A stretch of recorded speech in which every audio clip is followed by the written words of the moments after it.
Assalomu alaykum azizlarim. Bugun sizlar bilan turetskiy biskvit tayyorlaymiz. Turetskiy biskvitda hamma masalliqlar o'lchangan bo'lishi kerak. Shuning uchun tarozidan foydalanamiz. Forma kerak bo'ladi. Patnisimni ko'rsatib o'tganim sababi meni duxovkamni tag qismi biskvitlarni kuydiradi. Shuning uchun ham karton qo'yib pishiraman. Biskvitga issiqlik ko'p o'tib ketmasligi uchun. Har qanday biskvitni tayyorlashdan oldin birinchi forma tayyorlab olinadi. Formamizni folga bilan o'rab olamiz. Men ikkita formadan foydalandim. Sababi biskvitim yana ham balandroq chiqishi uchun hamda tez pishib chiqishi uchun. Bitta formaga qilsangiz ham bo'ladi, lekin bitta formada kech pishadi. Formam razmeri 19 santimetrdan. Men 4 ta tuxumli turetskiy biskvit tayyorladim. Buning uchun 4 ta tuxum, 160 gram shakar, 160 gram un, 32 gram avalix, ya'ni vazelin deyiladi. Rangi shunaqa holatda bo'lishi kerak. Har bir tuxum soniga 8 gramdan to'g'ri keladi. 20 gram kraxmal, 4 gram raziqli til hamda 40 gram suv kerak bo'ladi. Endi biskvitimizni tayyorlashni boshlaymiz. Turetskiy biskvitda hamma masalliqlar birdaniga solinadi. Tuxumni oq sarig'idan ajratib o'tirish umuman shart emas.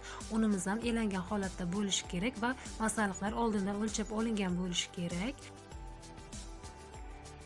Endi masalliqlarimizni mikser yordamida ko'pirtirishni boshlaymiz. Birinchi bo'lib hamma masalliqni aralashtirib olamiz, uni changib ketmasligi uchun va ko'pirtirishni boshlaymiz. Turetskiy biskvit uchun mikserimizni tezligi kuchli bo'lishi kerak. Agar kuchsiz mikserda bo'lsa, tayyorlashda mikser qiynalib qoladi. Kuchli mikserda 7 minutgacha ko'pirtirsangiz bo'ladi. Kuchsiz mikserda esa 15 minutgacha ko'pirtirasiz. Men videoda biskvitni ko'pirtirish jarayonini juda ham tezlashtirib oldim.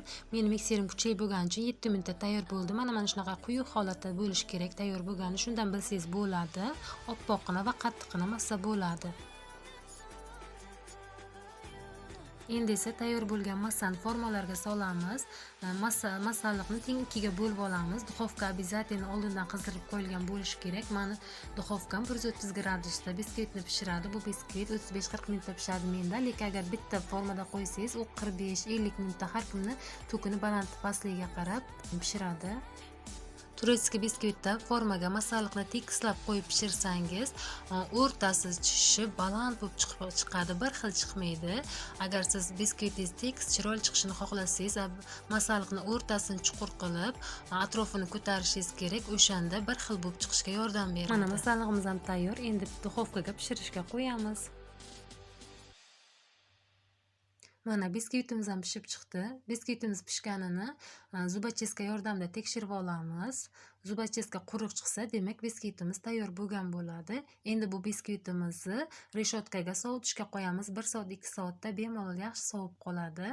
Keyin formadan ajratib olamiz. Mana 1 soat o'tib, mani biskvitlarim ham sovidi. Endi esa biskvitlarimizni formadan ajratib olamiz. Biskvitni formadan ajratganda pichoqni formani tag qismidan boshlab kessangiz, biskvitingiz juda tep-tekis kesiladi.